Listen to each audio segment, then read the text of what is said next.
स्वामी विवेकानंद का पूरा जीवन आत्मविश्वास, साहस और आत्मनिर्भरता की मिसाल है।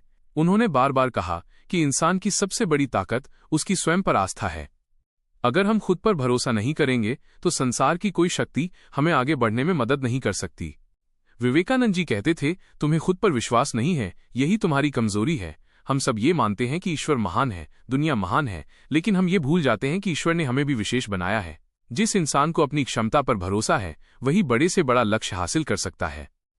इतिहास गवाह है कि जिन लोगों ने अपने आप पर विश्वास किया उन्होंने असंभव को संभव कर दिखाया। चाहे वो स्वतंत्रता सेनानी हो, वैज्ञानिक हो या सामाजिक सुधारक, सभी की शुरुआत आत्मविश्वास से हुई।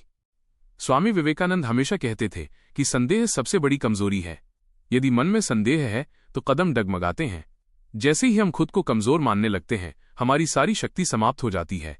इसलिए पहला कदम है खुद पर से संदेह मिटाना और आत्मविश्वास जगाना। विवेकानंद जी ने युवाओं को सबसे पहले अपनी आत्मशक्ति को पहचानने का संदेश दिया। उन्होंने कहा, उठो, जागो और तब तक मत रुको जब तक लक्ष्य प्राप्त न हो जाए। ये केवल एक नारा नहीं था, बल्कि जीवन जीने की राह थी। खुद को पहचानना मतलब है अपनी खूबियों, अपनी क्षमताओं और अपनी ताकत को समझना। जब इंसान खुद को जान लेता है तो उसका आत्मविश्वास और भी मजबूत हो जाता है। स्वामी जी ने कहा था, कठिनाइयां हमें मजबूत बनाने के लिए आती हैं। अगर हम खुद पर भरोसा रखते हैं तो कोई कठिनाई हमें रोक नहीं सकती। जीवन में उतार चढ़ाव आते रहेंगे, लेकिन आत्मविश्वास ही हमें खड़ा रखता है। एक छात्र परीक्षा की तैयारी कर रहा हो, एक खिलाड़ी मैदान में हो या एक इंसान रोजमर्रा की चुनौतियों का सामना कर रहा हो, सभी को आत्मविश्वास की जरूरत होती है।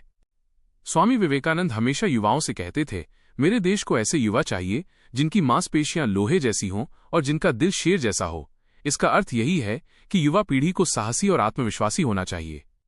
आज के समय में युवा अगर खुद पर भरोसा कर लें और अपने भीतर की शक्ति को पहचान लें तो वे न केवल अपना भविष्य बदल सकते हैं, बल्कि पूरे समाज और देश को भी नई दिशा दे सकते हैं।